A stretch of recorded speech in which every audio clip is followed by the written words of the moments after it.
परिंदों को मंजिल मिलेगी यकीनन, ये फैले हुए उनके पर बोलते हैं। परिंदों को मंजिल मिलेगी यकीनन, ये फैले हुए उनके पर बोलते हैं। अक्सर वो लोग खामोश रहते हैं, अक्सर वो लोग खामोश रखते हैं जिनके ज़माने में हुनर बोलते हैं। तो भैया एक बात सुन लो कि पहले खामोश रहना है। आपको क्या करना है? पहले खामोश रहना है। जब आप सक्सेस हो जाए, ठीक ना, जब आप सक्सेस हो जाए तब आपका देखना आप तबाही मचा देंगे, तबाही, ठीक ना। तो पहले आप खामोश रहिए, फिर उसके बाद जब सक्सेस हुए तो तबाही मचाइए।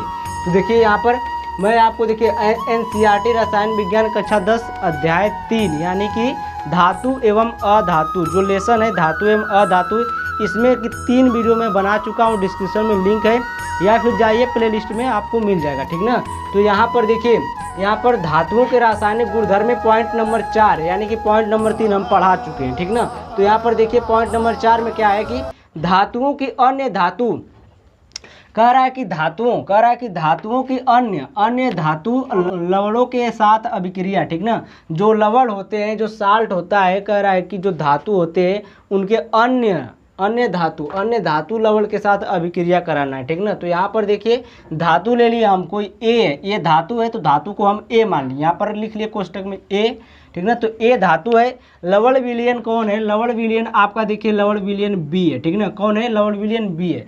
तो यहाँ पर क्या हो रहा है कि जो ए है वो देखिए जो लवण विलयन था वो धातु बन गया, यहाँ पर देखिए धातु बी बन गया, और जो यहाँ पर लवण विलयन था ये लवण विलयन ए बन गया, ठीक ना। जो ए था वो लवण विलयन बन गया, ठीक, उसमें समाहित हो गया।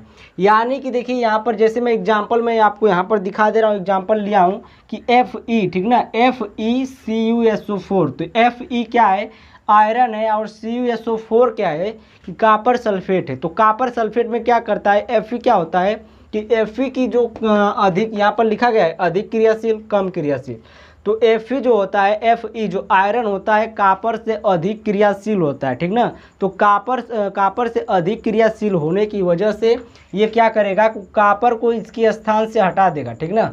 Fe क्या करेगा? कापर के इसके स्थान से हटा देगा, और यहाँ पर देखिए उसके स्थान ले लिया, कापर का स्थान ले लिया Fe, ठीक ना। तो FeSO4 बन जाएगा और ये हो जाएगा Cu। अब यहाँ पर देखिए जो धातु था ये धातु ए है और लवण विलयन बी यानी कि कापर सल्फेट था, ठीक ना, कापर सल्फेट। तो यहाँ से देखिए कापर हटाया तो ये लवण विलयन बी, यहाँ पर देखिए लवण विलयन बी बन गया पहले, ठीक। फिर धातु बी निकला है, लवण विलयन ए बना है और धातु बी क्या हुआ है? निकला, यानी धातु बी क्या है? Cu है, ठीक ना। तो यहाँ पर अभी तक इतना हुआ, तो इतना नोट्स करिए और आगे चलते हैं, देखते हैं। आगे है सक्रियता श्रेणी, ठीक ना। आगे देखिए क्या है? सक्रियता श्रेणी। सक्रियता श्रेणी इसी में आप लिख लीजिएगा हेडिंग बना करके। तो देखिए कह रहा है कि वह सारणी जिसमें धातुओं के क्रियाशीलता को आरोही क्रम में व्यवस्थित किया जाता है, ठीक ना। किसमें? धातु की क्रियाशीलता को आरोही क्रम में व्यवस्थित किया जाता है, उसको हम बोलते हैं सक्रियता श्रेणी। क्या बोलते हैं? सक्रियता श्रेणी। सक्रियता का मतलब समझ रहे हैं, जो क्रिया करने की क्षमता होती है उसी को बोलते हैं सक्रिय, ठीक ना। जैसे मान लीजिए आपको ये पोटेशियम है और सोडियम, ये सब बहुत तेज़ी से क्रिया करते हैं, इनका क्रियाशीलता जो है बहुत ज़्यादा है, ठीक ना। क्रियाशील बहुत, ये तत्व बहुत ज़्यादा क्रियाशील है, ठीक। तो इनकी क्रियाशीलता क्या हुई? ज़्यादा हुई, ठीक। तो आरोही क्रम में व्यवस्थित करना है। अगर क्रियाशीलता किसी सक्रियता श्रेणी में किसी क्रियाशीलता को अगर आरोही क्रम में व्यवस्थित कर दिया जाए तो उसी को हम बोलेंगे सक्रियता श्रेणी, ठीक ना। तो इसको हम सक्रियता श्रेणी कहेंगे। जैसे मान लीजिए यहाँ पर अधिक क्रियाशील, आरोही क्रम का मतलब समझ रहे हैं, पहले सबसे ज़्यादा वाला, फिर उसके बाद सबसे उससे नीचे, फिर उससे कम, उससे कम, उससे कम, सबसे कम, सबसे नीचे, ठीक। उसी प्रकार से तो यहाँ पर देखिए सोडियम है, पोटेशियम है, सोडियम है, कैल्शियम है, मैग्नीशियम है, एल्युमिनियम है, यहाँ तक ये सबसे ये अधिक क्रियाशील तत्व हैं, ठीक ना। यहाँ तक ये अधिक क्रियाशील तत्व है। सोडियम, ये पोटेशियम, सोडियम, कैल्शियम, मैग्नीशियम तो बहुत क्रियाशील है।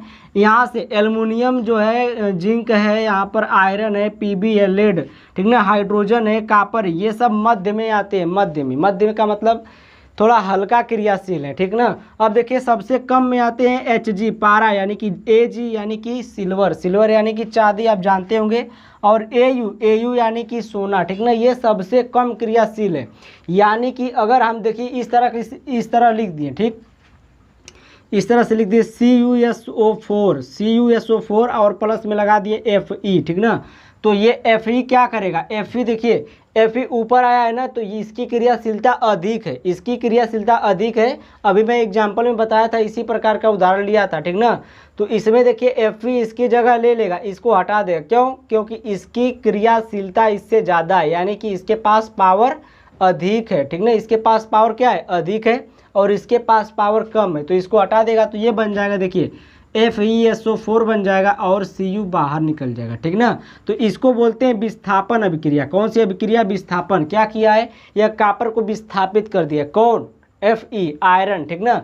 तो यहाँ तक आपको समझ में आ गया होगा। और आप देखिए थोड़ा सा दिक्कत है लाइटिंग में, तो ना, तो लाइट सिस्टम में थोड़ा सा दिक्कत है, क्योंकि इसमें देखिए मैं बहुत लाइट सिस्टम का मतलब यूज किया हूँ, बट लेकिन यहाँ पर जो दिक्कत आ रही है कि सिर्फ मेरा जो चेहरा है यही काला पड़ जा रहा है, ठीक ना, और सब नहीं। मेरे चेहरे से क्या लेना देना यार, तुम लोग को पढ़ने से मतलब है, पढ़िए। देखिए ये अच्छा नहीं दिख रहा है, मेरी आवाज़ सही नहीं है, कंटेंट अच्छा नहीं है, तो बोलिए क्या है। तो आगे देखिए यहाँ पर, ठीक ना। तो यहाँ पर कह रहा है कि धातुओं की अन्य धातु, यहाँ पर देखिए ये वाला टॉपिक, तो धातुओं की अधातुओं के साथ अभिक्रिया, ठीक ना। कह रहा है कि धातुओं की अधातुओं के साथ अभिक्रिया, ये सब इसी में, ठीक ना, चौथी पॉइंट में ही है, सब के सब चौथी पॉइंट में, ठीक। तो यहाँ पर देखिए पहली पॉइंट में लिखा गया है कि तत्वों को, जो तत्व होते हैं उनके, ठीक ना, अभिक्रियाशीलता यानी संयोजकता, कह सकते हैं अभिक्रियाशीलता या संयोजकता कोष को पूर्ण करने की प्रवृत्ति के रूप में समझ सकते हैं, ठीक ना। जो तत्व होते हैं उनकी संयोजकता को पूर्ण करने की प्रवृत्ति को हम समझ सकते हैं, यही कहना चाह रहा है, ठीक। तो यहाँ पर देखिए दूसरी पॉइंट कह रहा है कि धातु संयोजकता कोष से इलेक्ट्रॉन त्याग करके धनायन बनाने की, यानी कि पॉजिटिव, ठीक ना, धनायन बनाते हैं, ठीक, या फिर धनायन बनाने की प्रवृत्ति रखते हैं, ठीक ना। ये जो धातु होते हैं वो क्या करते हैं, इलेक्ट्रॉन को त्यागते हैं, इलेक्ट्रॉन को त्यागने के बाद वो अपने आप में पॉजिटिव चार्ज बना लेते हैं, ठीक। तो यहाँ पर देखिए तीसरी पॉइंट कह रहा है कि अधातु संयोजकता कोष में इलेक्ट्रॉन ई नॉट से देखिए ई माइनस से दर्शाएं, ठीक ना, इलेक्ट्रॉन ग्रहण करके ऋणायन बनाते हैं या फिर ऋणायन बनाने की प्रवृत्ति रखते हैं। जो आप जानते हैं कि धातु जब इलेक्ट्रॉन को त्याग करके धनायन बनाने की प्रवृत्ति रखते हैं, उसी का विलोम यानी कि जो अधातु होते हैं वो क्या करते हैं कि वही इलेक्ट्रॉन को ग्रहण करके क्या करते हैं, ऋणायन बनाने की प्रवृत्ति रखते हैं, ठीक। तो यहाँ पर देखिए तीसरी पॉइंट आपकी हो गई। और चौथी पॉइंट देखिए यहाँ पर चौथी पॉइंट में ऐसे यौगिक जो इलेक्ट्रॉन के आदान प्रदान के द्वारा बनते हैं, उन्हें हम क्या कहते हैं, आयनिक यौगिक कहा जाता है। उन्हें क्या कहते हैं, आयनिक यौगिक कहते हैं, ठीक ना। तो यहाँ पर देखिए मैं आपको बता रहा हूँ आयनिक यौगिक कैसे बनते हैं। तो जैसे हम ले लेते हैं यन्ने क्या है, एक धातु है। इसमें भी आपका ये जो इलेक्ट्रॉन को त्याग रहे धनायन बना रहे हैं, इलेक्ट्रॉन को ग्रहण कर ऋणायन बना रहे हैं, तो इसमें भी आपको वही एग्जाम्पल हो जाएगा, ठीक ना। तो देखिए जैसे सोडियम हो गया आपका, सोडियम प्लस Cl2, ठीक ना, ये Cl2 ले लीजिए चाहे Cl ले लीजिए। तो यहाँ पर देखिए क्या होता है, यहाँ पर जो सोडियम होता है इसके अंतिम कोष में एक इलेक्ट्रॉन होता है। कितना होता है, एक इलेक्ट्रॉन होता है, यानी कि एक इलेक्ट्रॉन यह त्यागेगा तो एक गो धनायन बनाएगा, तो एक गो धनायन बनाएगा, ठीक ना। अब जो क्लोरीन होता है, क्लोरीन के पास एक इलेक्ट्रॉन की कमी होती है, यानी कि अंतिम कोष में 7 इलेक्ट्रॉन होते हैं। अगर एक ठे और कहीं से मिल जाता है तो उसका अष्टक क्या हो जाता है, पूरा हो जाता है, ठीक ना। तो यहाँ पर एक इलेक्ट्रॉन की ज़रूरत है, यानी कि माइनस चार्ज। अब क्या हुआ कि यह जो सोडियम है, सोडियम इलेक्ट्रॉन इसको दिया और ये क्या किया, ए इलेक्ट्रॉन लिया, ठीक ना।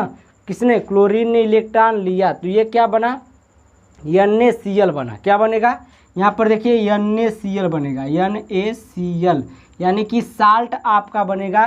तो ये साल्ट कैसे बन रहा है, एक तो सोडियम का इलेक्ट्रॉन जा रहा है और कौन, क्लोरीन इलेक्ट्रॉन को क्या कर रहा है, ग्रहण कर रहा है, यानी कि सोडियम इलेक्ट्रॉन त्याग रहा है, तो ये धातु हो गया। और क्लोरीन इलेक्ट्रॉन ग्रहण कर रहा है, तो ये क्या हो गया, अधातु हो गया, ठीक ना। अब उसी प्रकार से देखिए कह रहा है कि ऐसे यौगिक जो इलेक्ट्रॉन के आदान प्रदान के द्वारा, आदान प्रदान दोनों होना चाहिए, ठीक ना, उसमें इलेक्ट्रॉन देना भी है और इलेक्ट्रॉन लेना भी है। तो अब इस प्रकार का मैं आपको एक एग्जांपल दे रहा हूँ। तो यहाँ पर देखिए जैसे आप ले लीजिए कार्बन को, ठीक ना, कार्बन को ले लिए और इसके साथ हाइड्रोजन को ले लिए, तो एक हाइड्रोजन से जो कार्बन होता है, कार्बन के अंतिम कोष में कितने इलेक्ट्रॉन होते हैं, 4 इलेक्ट्रॉन होते हैं। या तो ये चारों इलेक्ट्रॉन को खो दे तो इसका अष्टक पूरा होगा, या तो यह अगर 4 इलेक्ट्रॉन खोएगा यानी किसी को दे देगा तो इसका 2 अष्टक पूरा हो जाएगा, ठीक ना, तो इसका 2 अष्टक पूरा होगा। और देखिए अगर यह इलेक्ट्रॉन को 4 इलेक्ट्रॉन किसी से ग्रहण कर रहा है तो इसका अष्टक पूरा होगा, ठीक ना। तो यहाँ पर देखिए यह आदान प्रदान होगा। आदान प्रदान देखिए कैसे हो रहा है कि यहाँ पर देखिए हाइड्रोजन आ गया, एक हाइड्रोजन से एक इलेक्ट्रॉन मिला तो एक इलेक्ट्रॉन, मान लीजिए इसका एक इलेक्ट्रॉन आगे से है, एक एक इलेक्ट्रॉन है, ठीक ना। अब यहाँ पर आया हाइड्रोजन एक इलेक्ट्रॉन लेकर, हाइड्रोजन के अंतिम कोष में एक ही इलेक्ट्रॉन होता है, तो यहाँ पर एक इलेक्ट्रॉन, 4 हाइड्रोजन आएगा तो 4 इलेक्ट्रॉन मिलेगा इसको। तो 4 इलेक्ट्रॉन कहाँ से, एक एक हाइड्रोजन से इस प्रकार से कार्बन ने जुटा लिया, ठीक ना। एक एक हाइड्रोजन यानी एक एक रुपया, 4 रुपया की कमी थी तो एक एक रुपया एक एक हाइड्रोजन ने दिया, तो इसका क्या हुआ, 8 रुपया पूरा हो गया, ठीक। उसी प्रकार से कार्बन, अब इनको 2 अष्टक को पूरा करना है, इनका भी तो कोष भरा होना चाहिए, तो इनके कोष में एक इलेक्ट्रॉन की कमी है हाइड्रोजन के कोष में, ठीक ना। तो ये हाइड्रोजन क्या करेंगे कि कहेंगे मैंने आपको दिया 1 रुपया तो आप भी मुझे 1 रुपया दे करके मुझे भी गरीबी से मुक्ति करिए। तो ये गरीबी से इनके क्या करते हैं, मुक्ति करते हैं। और ये देखिए एक कार्बन एक इलेक्ट्रॉन हाइड्रोजन को दे रहा है, ये 1 इलेक्ट्रॉन, दोनों इलेक्ट्रॉन, और ये 2 इलेक्ट्रॉन, ठीक ना। इस प्रकार से बांड बनता है और यह बांड का साझेदारी का बांड होता है। किस प्रकार का, साझेदारी का, यानी कि इलेक्ट्रॉन का आदान भी हो रहा है, प्रदान भी हो रहा है, ठीक ना। तो यहाँ पर देखिए एक बांड यहाँ पर बना, एक बांड यहाँ पर बना, एक बांड यहाँ पर और एक बांड यहाँ पर बना, ठीक ना। तो कार्बन क्या बनाएगा, CH4 यानी कि मीथेन गैस बनी। क्या बनी, मीथेन गैस बनी। तो मीथेन गैस में सहसंयोजी बंध होता है, या फिर कह सकते हैं कि क्या कैसे यौगिक है, ये आपका आयनिक यौगिक है, ठीक ना। तो आयनिक यौगिक के गुणधर्म, यहाँ पर देखिए आयनिक यौगिक के गुणधर्म में आते हैं, वो बात आपको समझ में आ गई होगी, ठीक ना। तो आयनिक यौगिक के गुणधर्म में देखिए पहला है भौतिक प्रकृति। तो भौतिक प्रकृति में आपको मैं बता दूं, भौतिक प्रकृति में क्या होता है कि कुछ नहीं होता है, उसके भौतिक चीज़ों को दिखा जाता है, ठीक ना। भौतिक चीज़ का मतलब जो उसके ऊपर की चीज़ दिख रही है बस वही, यानी कि उसके अंदर नहीं आपको जाना है। जैसे मैं आपको दिख रहा हूँ, कितना बड़ा हूँ, कितना मोटा हूँ, कैसा हूँ, ठीक ना, तो ये भौतिक हो गया। अब मेरे अंदर चीर फाड़ कर देखेंगे तो ये हो गया रासायनिक चीज़, ठीक ना।